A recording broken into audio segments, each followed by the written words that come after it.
Received word that you don't have an image, so we're definitely working on that. But we just had the idea that we might start doing this in some kind of podcast way. Unfortunately, though, without the image. But again, we'll hopefully try get to some kind of image later on.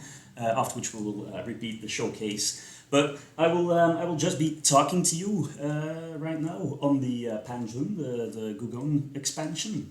You might already have heard something earlier on when we were already broadcasting, not knowing that we didn't have the image. But the Panjun expansion for Gugong comes with 4 modules. The 4 modules of the expansion are the Summer Palace, the Peasant Revolt, the Palace tracks, and the new decrees and action cards, or gift cards, pardon me. All of the expansions, all of the modules can be played together or solitary, or in any combination that you want to, and they are all also very good with the solo play of Gugong. Okay, let's talk about the easiest one perhaps first, which is of course the additional decrees and gift cards. The new decrees and gift cards, more or less what you might expect from the title, are new decrees gift cards. The gift cards that come that are added to the stack are, for example, a card with value 10, which is of course very difficult to get rid of, and it can always be played anywhere. But again, quite difficult to get rid of, because the only way you can do that is by playing 2 different cards. You can't just put a 1 to get rid of it. So very powerful, but it can really block a strategic location on the board.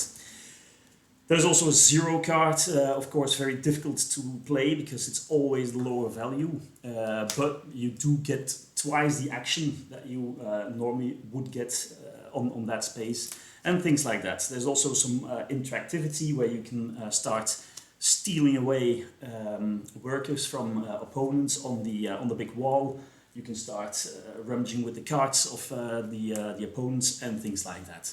So it adds a lot of interactivity, not too much, so it's not too take that oriented, but it does give a little bit of an edge to the game. And of course the 0 and the 10 card I just spoke of are very powerful cards under the right circumstances. Then the Palace tracks. The Palace tracks is actually also a very easy expansion, but it adds a lot to the game. There's actually 2 overlays that you put onto the Palace track in the middle of the board. 1 on each side. There's a left side and a right side. And there's a fair number of them in the box. So there's a high replayability there as well, because you can always use different ones.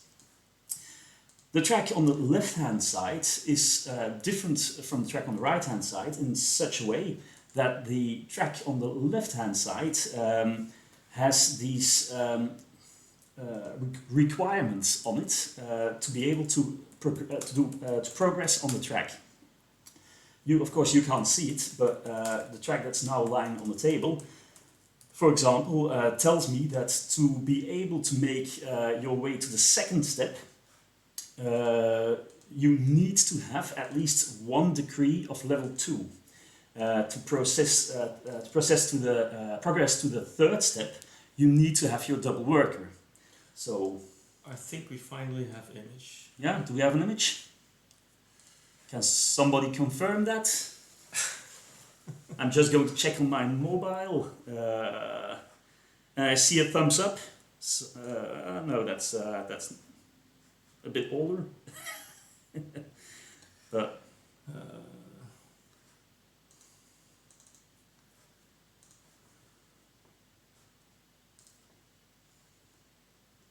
offline. Okay, I'll just continue because there still seems to be some kind of issue. So, okay, I was talking about the left-hand side track of the Palace track expansion.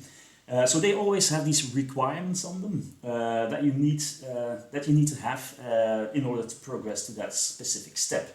And of course, the higher you go, the more difficult they become. The tracks on the right-hand side are a bit different in that extent that usually on the bottom of the track we have image. Yeah. Okay, super. So apparently we have image, so I can now start explaining with some visuals. I'm not going to go back to the cards, I guess, and the decrees, because that's more or less everything's been told, I think, or I can show. Yeah, maybe just summarize again. Yeah, I can show. But people can see it. Yeah, so I spoke of the first module being the cards and decrees expansion, the module, which comes with extra cards and decrees. I spoke of these cards. I'm just going to show them. So we have the 0 card, the 10 card. We have a card that makes you replace the worker of an opponent on the big wall with one of your own. So kind of a little bit of take that situation, which we introduced into the game. The 10 card, the very powerful card that you can play anywhere, but it will block that space for quite some time, because the only way to get rid of it is by playing it, replacing it with a card and discarding another card, or paying 2 workers, because there's just no card that's higher than a 10. Only a 9 can be replaced by a 1, so the 10 is irreplaceable by a 1. The 0 card, I'll show that one as well. Very, very powerful again under the right circumstances, because as you can see, it's very difficult to it's very difficult to place, because of course the 0 is the lowest number in the game, but you will be able to perform the action twice. So very powerful indeed. Okay, I was just explaining when we got the visuals back about the palace tracks. So the second module in the Panjun. We've got these additional boards, these additional tiles that we can lay over the palace track. There's several. I think there's some 10 tracks or something. So there's a high replayability there, because you always get different combinations of the two.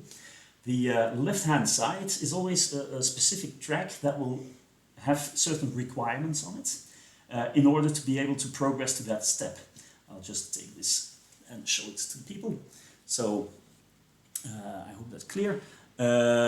So in order to progress to this step, you don't need anything because it's empty, but in order to progress to this step, you will need at least 1 decree of level 2, as is depicted on this track. Is it clear enough, or? Yeah? Ja, dat is niet scherp als je dat denkt. Ah, okay. Okay. In order to go to the third step, you need to have your double worker unlocked. So that's and here you need to have 5 action cards. So as you can see, it always gets a little bit more difficult and difficult, and you really need to be able to answer those requirements. The right-hand side track is different in such a way that it'll give you either an income or it will cost you. Yeah, it will give you a cost that you will need to pay in the morning phase. So in the morning phase of the turn, you will either get something. On this track you will get a jade, or you will get a worker. On this track you will get or you will have to pay. On this track you will get or Jay will have to pay. On this track you will get or Jay will on this top end. or Jay will on this top end. Okay, also again these are always different. So okay, also again these are always these tracks. The thing is with the expansion, and we'll get back to that later on. In Gugong you can only advance on the palace track. Now you can always now there's also ways to go back on that track. So you might find yourself actually in the palace, but needing to go back, and then you are faced with this cost that you need to pay, and such and so. So again, something that you need to pay, and such and so. So again, something that keep in mind. That's more or less it on the palace tracks again.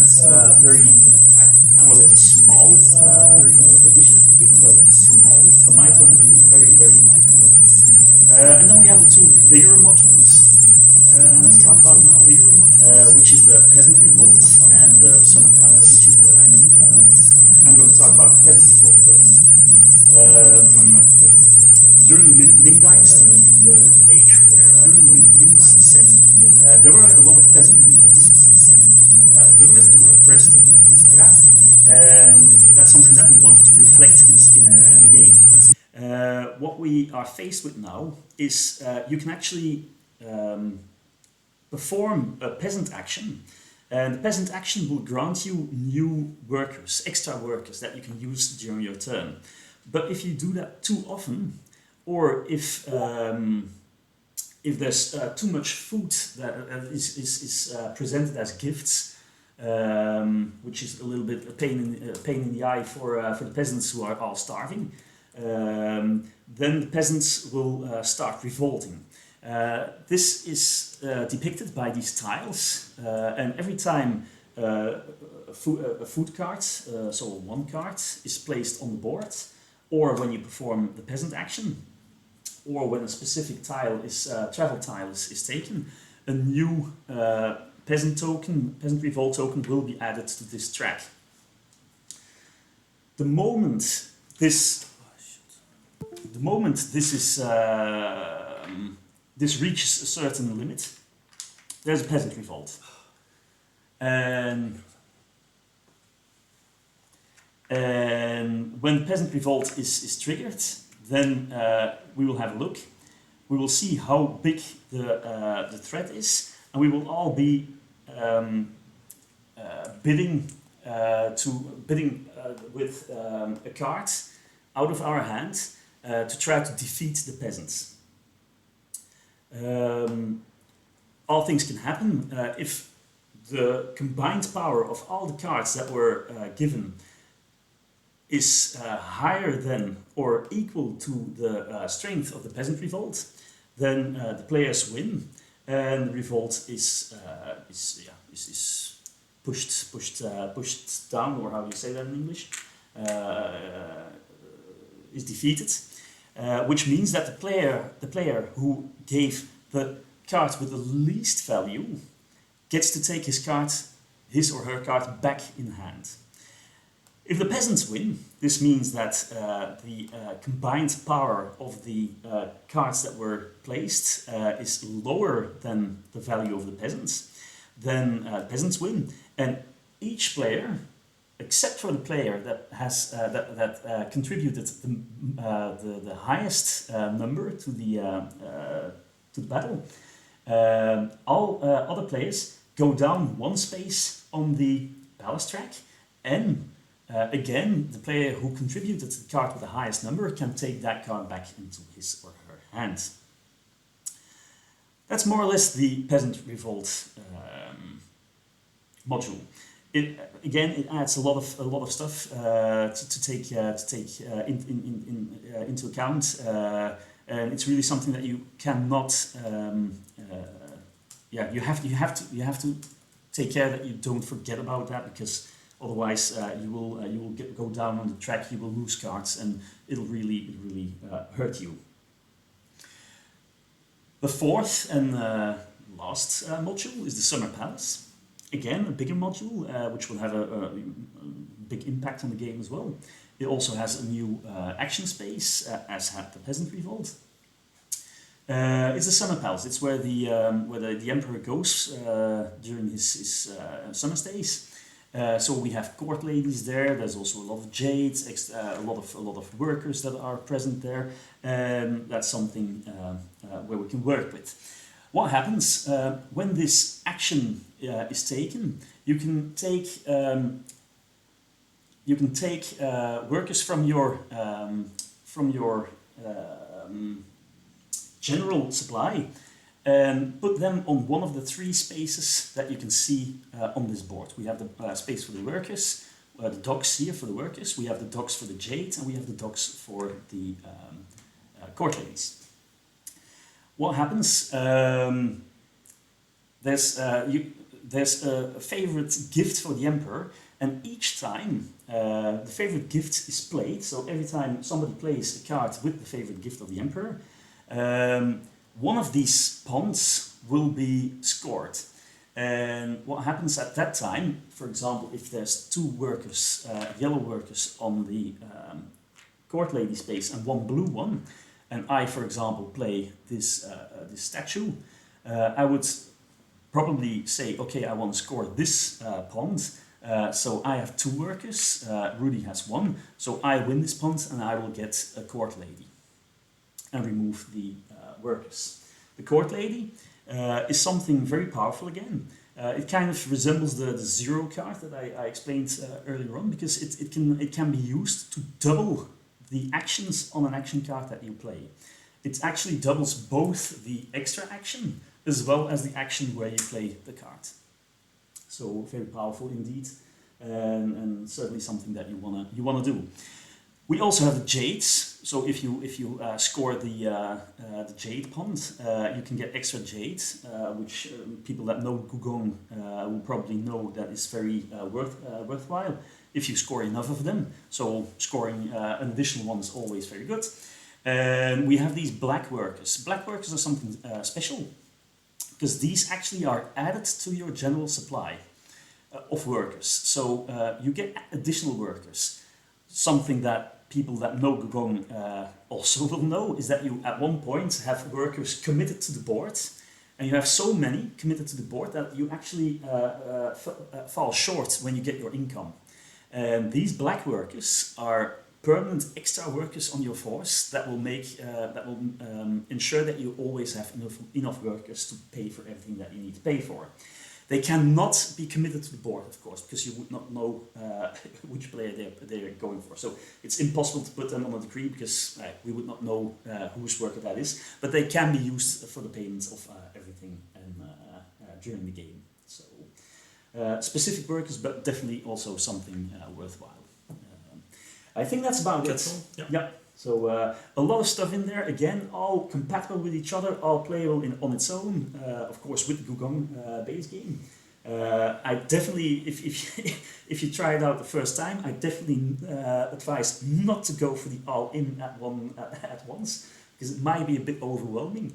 But all in all, if you play it in the end with all the modules on the game, it just adds this richness and depth and adaptability and more options and yeah, it just makes Gugong, as far as I'm concerned, of course I'm a little bit biased, being quite extensively involved in the development process, but it just makes for this brilliant game to become even more brilliant and rich and wonderful. So from my part, I actually I probably never play Gugong again without the expansion, because it comes in such a good way. It's Don't know what your opinions about that, but it's brilliant. Yeah, I can follow that opinion. Thank you, Seb. Let me first apologize again for all the technical issues that we had. First we had no image, then we had no sound, but now everything seems to be okay, finally. I hope you still could get some of the explanations of Seb. He did a wonderful job. Let me go now to announcing the winner of our raffle of yesterday.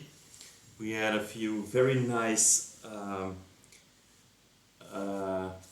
posts on Facebook and Twitter and so on. But the winner of Fujikoro, we're giving him Fujikoro, is Florian Handwerker, or a Handwerker. He did a very nice post on Facebook. Today we are giving away a copy of Gugong and Panjun, so both games, so you can have the full experience.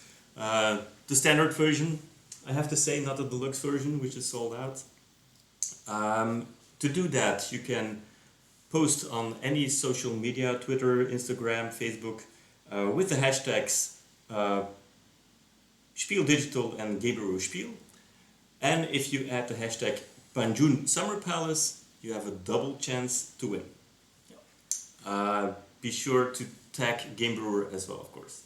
Yeah, and Panjun Summer Palace, of course, it's a hashtag. It's all in one word. It's no spaces, but that's and then finally, we're having the habit this spiel to accompany our games with a nice beer. Today we thought of 2 beers from Bruges.